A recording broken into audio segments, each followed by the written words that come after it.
30% accuracy and इसके against में है आलोक एंड इसके पास 70% एक्यूरेसी एंड 30% मूवमेंट है। तो तुम इन दोनों में से कौन जीतेगा? तो अब तुम में से 90% प्लेयर्स बोलेंगे कि भाई आलोक जीत जाएगा क्योंकि उसके पास 70% एक्यूरेसी है, जबकि एडम के पास सिर्फ 30% एक्यूरेसी है एंड इन दोनों में से क्लियरली विनर आलोक बनेगा क्योंकि उसके पास ज्यादा एक्यूरेसी है। तो चलो ये तो था एक इजी क्वेश्चन एंड तुमने इसका जवाब क्लियरली दे दिया होगा। बट अब ये थर्ड प्लेयर आता है जिसका नाम है मैक्सिम एंड इसके पास 80% एडवांस एक्यूरेसी है एंड 50% एडवांस मूवमेंट की नॉलेज है। इट्स मीन्स कि इसे पता है कि कैसे सामने वाले एनिमी का एम रिकॉइल करवाना है एंड कैसे उसे कंफ्यूज करना है एंड इसे वो खतरनाक ट्रिक्स भी पता है जिसको यूज करने के बाद एक्यूरेसी बहुत ज्यादा बढ़ जाती है। तो अब तुम बताओ क्या ये दोनों प्लेयर्स मिलके इस अकेले को हरा पाएंगे? एंड अब तुम में से बहुत से प्लेयर्स बोलेंगे कि भाई ये उसे हरा देंगे क्योंकि ये दो प्लेयर्स हैं एंड वो अकेला है। बट मैं यहाँ बोलूंगा कि भाई उसको हराना बहुत ही ज्यादा मुश्किल है क्योंकि जो नॉलेज उसके पास एक्यूरेसी एंड मूवमेंट की है, अगर वो कोई प्लेयर समझ जाता है तो उसको हराना मुश्किल ही नहीं नामुमकिन बन जाता है।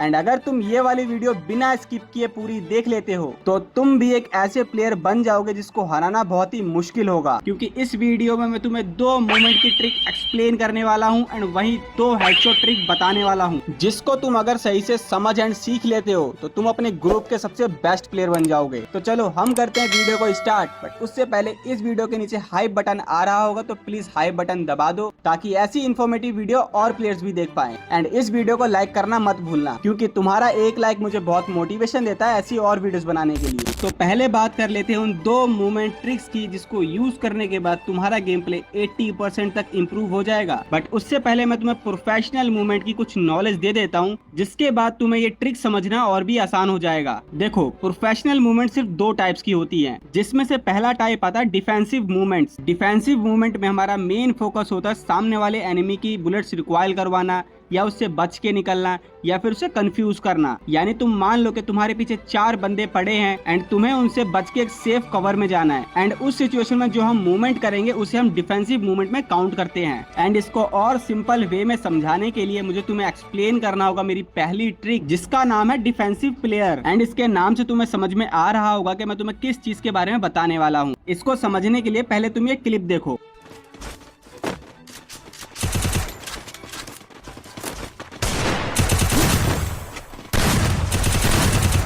देखो इस क्लिप में बेसिकली मैंने क्या किया, पहले मैंने ये दिखाया कि मैं घर के ऊपर सीधा चढ़ने वाला हूँ एंड जैसे ही मुझे ये पता लगा कि एनिमी मेरे बहुत ज्यादा करीब हैं एंड वो मेरे पे अंधा रश कर रहे हैं, देन मैं इंस्टेंटली वापस भागा एंड इस खिड़की से बाहर निकल गया। एंड अगर वहीं मेरी जगह कोई नॉर्मल प्लेयर होता तो वो यहाँ पे वेट करता एंड उन चारों को मारने का ट्राई करता, बट उसके साथ सिर्फ यही होता क्योंकि तुम हमेशा 4 बंदों को अकेले नहीं मार सकते, तुम्हें उनको डिवाइड करके ही मारना होगा एंड इसके लिए तुम्हें पहले डिफेंस मूवमेंट करना होगा। एंड अब तुम्हें मैं कुछ इंपॉर्टेंट पॉइंट बताने वाला हूँ डिफेंस मूवमेंट के बारे में, जिसमें से पहला एंड इम्पोर्टेंट पॉइंट है कि मैं हर चीज को यूज करना है, हर चीज को अपने यूज में लेके आना है। लाइक जैसे मान लो कि मेरे सामने ये घर है तो मैं अपने माइंड में इसकी खिड़कियां एंड टेबल एंड वो सारे इक्विपमेंट रखूंगा जो कि मुझे डिफेंस मूवमेंट करने में काम आएगा। एंड इसको सुनने के बाद शायद तुम्हें समझ में आएगा कि भाई मूवमेंट सिर्फ स्क्रीन को तेज तेज हिलाने से नहीं होता, मूवमेंट का असली गेम माइंड से होता है। लाइक कैसे हम एनिमी से आगे सोचेंगे एंड कैसे हम चीजों को यूज में लाएंगे एंड कैसे हम एनिमी को डॉज करेंगे। एंड जब तुम इन चीजों को समझ जाओगे तब तुम एक प्रोफेशनल डिफेंस मूवमेंट कर पाओगे। एंड अब हम बात करेंगे हमारे सेकेंड मूवमेंट टाइप की जो की अग्रेसिव मूवमेंट। एंड इसके नाम से तुम्हें समझ में आ रहा होगा कि ये हमारे जब काम आता है जब हम सामने वाले एनिमी पे रश कर रहे हो या फिर हमें उसे नर्वस करवा के हमें एंगल निकलवाना हो।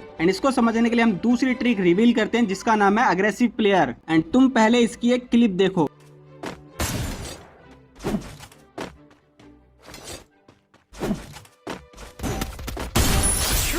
देखो इस क्लिप में बेसिकली मैंने क्या किया कि मुझे पता है कि एनिमी मेरे सामने है एंड मुझे उससे एंगल निकलवाना है ताकि मैं उसको हेडशॉट मार पाऊं। तो पहले मैं उसके लेफ्ट एंड राइट मूवमेंट कर रहा हूं एंड फिर उसके बाद मैंने जंप करके उसके राइट साइड में मूवमेंट किया ताकि वो मुझे मारने के लिए बाहर निकले। एंड जैसे ही वो निकला तो वो स्टैंड पोजीशन में था एंड उसके बाद मैंने उसको सडनली हेडशॉट मार दिया। एंड इस ट्रिक का मेन पॉइंट सिर्फ ये है कि तुम्हें एनिमी से एक पॉइंट आगे सोचना है। लाइक तुम्हें पता होना चाहिए कि जो तुम अभी मूवमेंट कर रहे हो उसके बाद सामने वाला एनिमी तुम्हारे ऊपर कैसे रिएक्ट करेगा। जाएगा एंड उसका अटैक तुम्हारे पास पहले से ही होना चाहिए। एंड अगर तुम ये परफेक्टली कर लेते हो तो यकीन मानो तुम्हें कोई नहीं हरा पाएगा। एंड अब थोड़े वीडियो के मेन टॉपिक पे आते हैं, जिसमें मैं तुम्हें 2 हेडशॉट ट्रिक बताने वाला हूँ, जिसके बाद तुम्हारी एक्यूरेसी बिल्कुल हैकर जैसी हो जाएगी। तो पहली ट्रिक की तुम ये क्लिप देखो।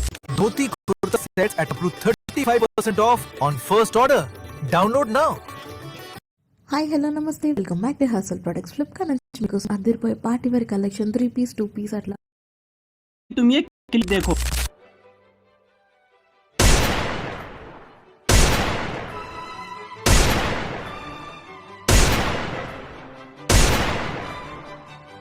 एंड इस क्लिप में तुम्हें कुछ चीजों को नोटिस करना है, जिसके बाद तुम ये पूरी ट्रिक समझ जाओगे। जिसमें से पहली चीज है एम पोजीशन। एंड ये इतनी इंपॉर्टेंट है कि अगर तुम इसको फॉलो नहीं करोगे तो ये ट्रिक बिल्कुल बर्बाद हो जाएगी। देखो, जब भी मैं वन टैप मारता हूँ तो मैं अपने एम को एनिमी के हमेशा ऊपर रखता हूँ एंड मैं अपने कैरेक्टर के फेस को हमेशा एनिमी की अपोजिट साइड रखता हूँ। एंड अब तुम में से बहुत से लोग बोलेंगे कि भाई अगर मैं अपने एम को ऐसे रखता हूँ एंड अपने कैरेक्टर के फेस को ऐसे रखता हूँ तो उससे क्या हो जाएगा। तो मेरे भाई, तुम्हें यही डेडली कॉम्बो के बारे में तो नहीं पता है, क्योंकि जब भी हम अपने एम को एनिमी के इस तरीके से ऊपर रखते हैं एंड उसके बाद अपने कैरेक्टर के फेस को एनिमी के अपोजिट रखते हैं तो हमारी एक्यूरेसी 60% तक बढ़ जाती है। बट हमें इसमें 2 चीजों को और ऐड करना होता है, जो कि है लो सेंसिटिविटी एंड स्मूथ ड्रैग। क्योंकि हमारा एम एनिमी के ऊपर होता है तो हमें कोई हार्ड ड्रैग की या हाई सेंसिटिविटी की नीड नहीं पड़ती। तो भाई एक बार तुम ये कॉम्बो ट्राई करके देखो एंड इसकी प्रैक्टिस करके देखो एंड इसके बाद तुम्हारे वन टैप एकदम हैकर की तरह लगेंगे। एंड अब तुम्हें मैं एक्सप्लेन करने वाला हूँ हमारी लास्ट ट्रिक, जिसको सीखने के बाद तुम्हारे ड्रैग हेडशॉट बिल्कुल मक्खन लगेंगे। इस ट्रिक को करने के लिए पहले तुम्हें अपने कैरेक्टर स्किल में लॉरा को ऐड कर लेना है, जिसको यूज करने के बाद तुम्हारी स्कोप एक्यूरेसी 30% तक बढ़ जाएगी। एंड अब तुम में से कुछ लोग बोलेंगे कि भाई ये कैरेक्टर स्किल ड्रैग हेडशॉट में काम नहीं आ सकती, क्योंकि ये तो सिर्फ स्कोप के लिए है।